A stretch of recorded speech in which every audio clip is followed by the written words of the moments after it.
There are escalating tensions between Iran and the United States. Iran's supreme leader today mocking President Trump, calling him a newcomer who is proving, quote, what Iran has said about for 38 years about the political, economic, social, and moral corruption of the U.S. government. Again, a quote.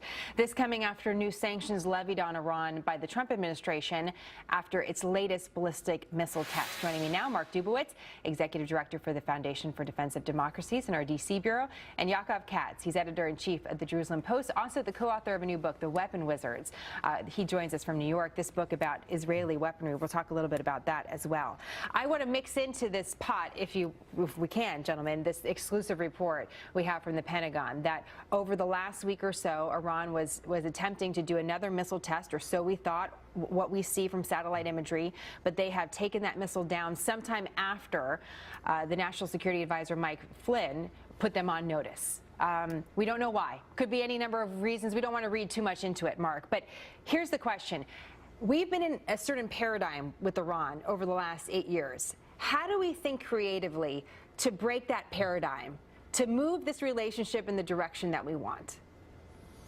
Well, Jenna, I think it's worth remembering that Iran is an enemy of the United States and the leading state sponsor of terrorism. So the direction we want to move it in is we want to deter the Iranians from further aggression, and we want to ensure that the Iranians don't use the nuclear deal that they reached with the United States and other countries to take what I call a patient pathway to nuclear weapons, where over a series of years, many of the restrictions on the program are going to go away. So it's good that the National Security Advisor Mike Flynn has put the Iranians on notice, and the Treasury Department has followed up with new sanctions, and I expect many, many more. Yaakov, what do you think about it, especially considering your knowledge of Israel, our key ally in the Middle East? How do you see this? Well, I think that from Israel's perspective, what's important is that there's a change in the tone, there's a change in the rhetoric. What we've seen over the past year and a half, and plus since the Iran deal was reached between the P5+1 and Iran, was that a tone down, that it seemed that Iran could get away with things that it wasn't allowed to violate in the past. But now that has changed, and as Flynn has put Iran on notice with new sanctions by the Treasury,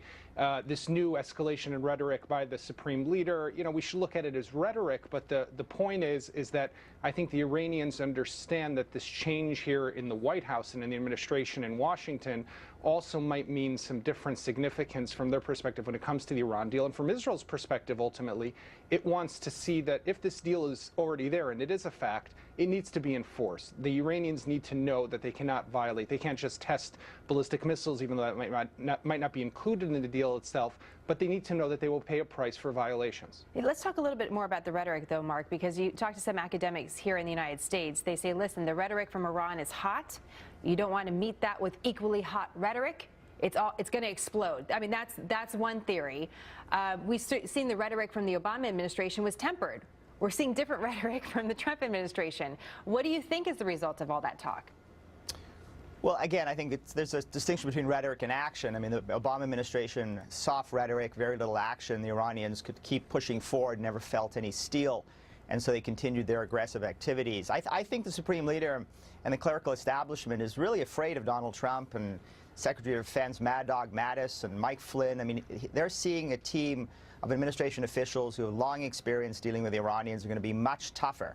And so I would expect this kind of rhetorical outrage from Tehran, but I think it actually masks some deep-seated fears about what the United States is willing to do and whether the United States is now finally willing to use all instruments of American power to punish and deter Iran. And that leads to an interesting question, Yaakov, of what is the gift of unpredictability when it comes to leadership and foreign policy? There's certainly a lot of critics of it, but what is the gift of that? How do you see it?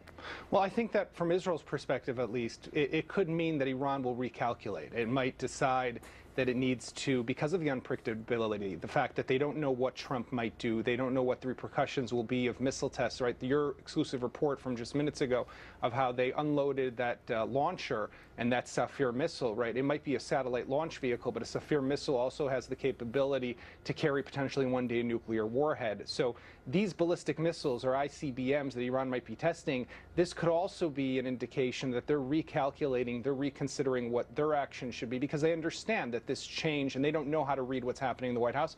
And I think that Israel, for the time being, appreciates the fact that this is unsettling a bit for the Iranians. I'm going to have to leave it there. Thank you so much, gentlemen. Great to have you. We'll be right back with more happening now.